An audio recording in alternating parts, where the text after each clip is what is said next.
And so for you to assume that there's something about the future, that's about my future, that's dependent on you is upsetting to me.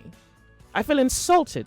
He's like, no, just think about it. I'll call you back. I'm going to Paris 2 weeks, blah, blah, blah, blah. Legit, 2 weeks later, this guy calls me. Hi, I just got back. Blah, blah, blah. So how far have you thought about it? Nah, Shima Baka. So that's what the Igbo mean. The Igbo say when your head explodes. It's like, I'm like, how you really have a lot of nerve to really call me and say you want to date me to give me a job. It's like, wait, do you believe I have what it takes to get the job? Because you're assuming that the only criteria, at least from what you're saying, the only criteria for me to get this job or this deal is if I date you. So maybe my talent isn't even the thing. You just really want to date me. And so you're hoping that I can assume, you're hoping that you can sway me to date you or sway me into dating you because of the job offer. And we go back and forth on the phone. And then he says to me, who do you think you are?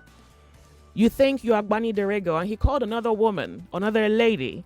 And I'm like, you're a joke. If you thought I wasn't Agbani Derego, you wouldn't be calling me. Actually, you think I am more than that. So you were hoping maybe there is a level of seduction that I could fall for. So this is what happiness requires, particularly the happiness that you must feel, is that you would have to probe flattery. So if someone is going to flatter you, you're going to have to evaluate it to see whether there's any truth to it.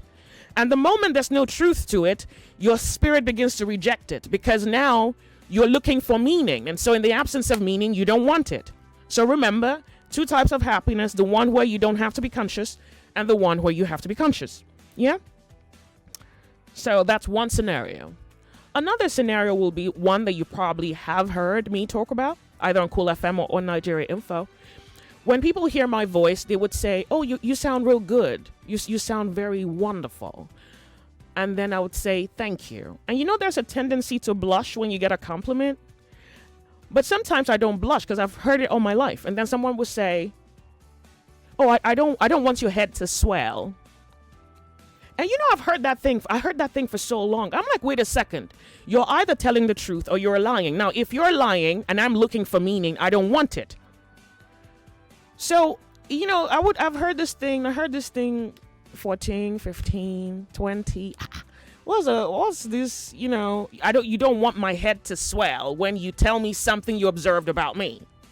So one time I practically had like a show where I had to introduce the psychology of that on radio. The first time I did that was on Cool FM.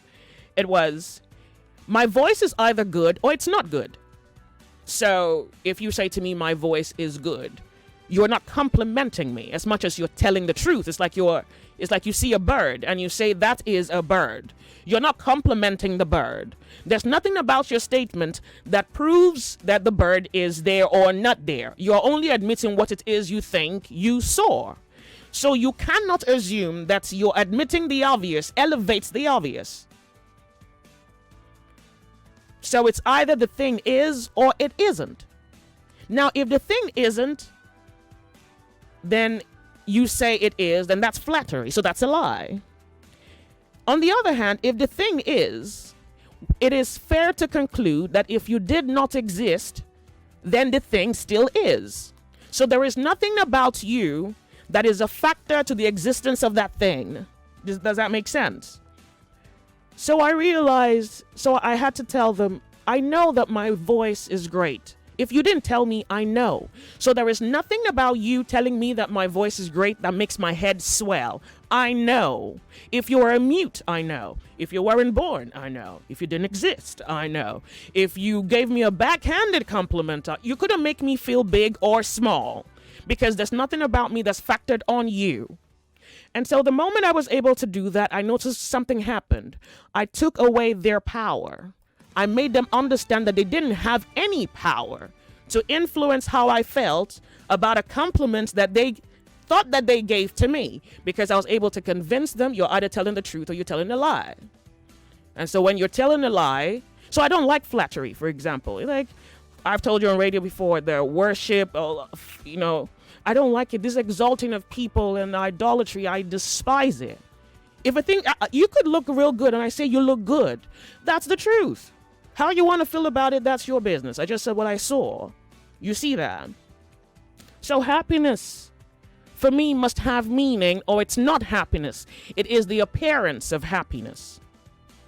And it's because I seek for meaning that a person cannot determine for me what I'm feeling inside of me, because the meaning must come from me. So you can't sell me a dream. You can't seduce me with something, because it must be meaningful. And then the moment I can't find meaning in it, then I don't want it. So you can say, do you want a rich guy? We've had this conversation before, haven't we? Well, yeah, he must be intelligent, because I must be able to pick out the truth from him. In the absence of that, there's no amount of money that he would possess that will make him attractive to me. No amount of money. No amount of money that he would possess.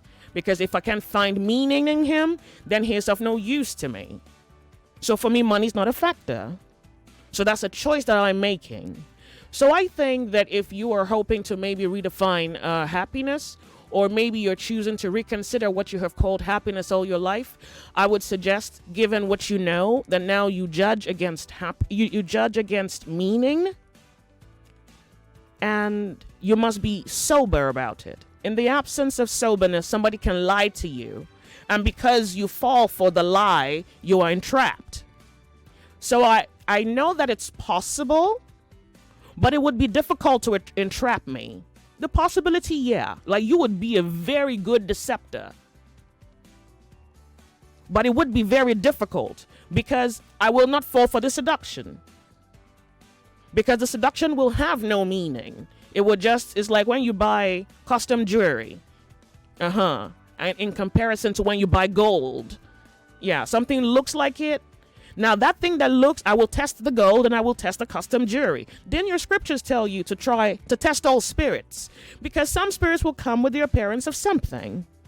So your happiness, if it lacks meaning, then it's going to fade away. All right. I think I've done the Lord's work with that. 99.3 Nigeria Info, the sunny side. My name's Joyce. When we come back, we're going to talk about your PVCs. My telephone lines are ringing. I'm not even sure why you're calling. This is not supposed to be a topic. This is me trying to answer a question, and I thought I should explain it so that it's the best. Yeah, I thought explaining it would help you understand another perspective to happiness and why I choose it. We'll be right back. What makes radio the place to be? Well, that's because we start from here.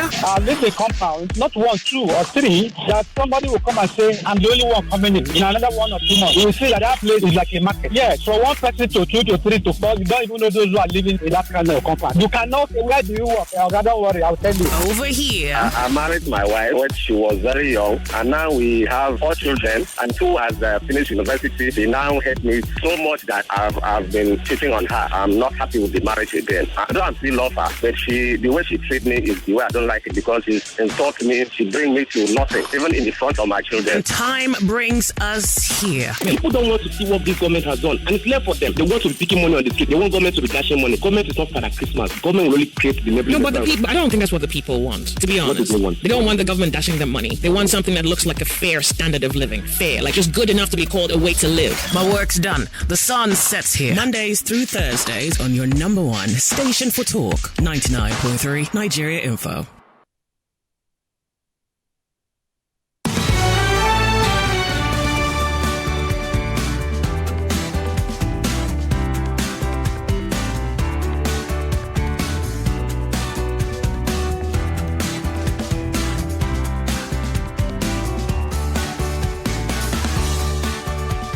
Uh, 99.3 Nigeria Info, the sunny side. All right. Okay, so I think there is the temptation that some of you want to say something. We'll do this between now and 1 p.m., so that's about 15 minutes. If you want to say anything about happiness or the meaning for it, well, that's if it has meaning. 15 minutes, so this is me being fair. Hello, Nigeria Info, how are you? Good afternoon to you, how are you? Hello, Nigeria Info, good afternoon to you, welcome. Yeah, good afternoon, Joyce. Welcome, what's your name? Yeah, this is Emmanuel. Welcome to the show. Yeah. In the first place, if I really want to interrogate further, is there anything like happiness? Okay, I cannot answer that question for you because it would appear to me that you've never felt it.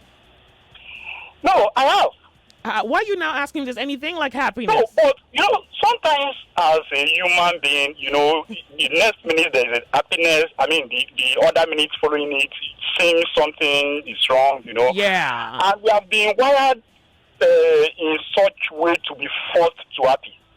Thank you. It's a wiring. It's a conditioning. Absolutely. If you remember the song of Two-Face Idibia, I think one of his songs, there is a line that says, if you look at the word further, it's a very big jungle. There is a way he put it. And sometimes you want to ask, is there really happiness? So I don't know that Two-Face can help you answer that question, but I'm sure that you can answer that question yourself. You can. It's sometimes confusing, but... No, it's not confusing, believe me. So what you're feeling is exactly what it is. So you must find language to describe it. So it would appear from what you're saying, 1 minute is there, another minute is not there. I describe it as a drug. It's superficial, it's trifling, it's momentary. You feel it and then it disappears. Then in the new culture, you must always be seen. If you're going to be on social media, you must always appear to be happy. And our society is not even helping. Yeah, you have to set it up. You just have to be forced to happy. I mean, that's the language of our society. So it's a lie. But you did a great job this afternoon. Thank you and good afternoon. Oh, well, thank you very much.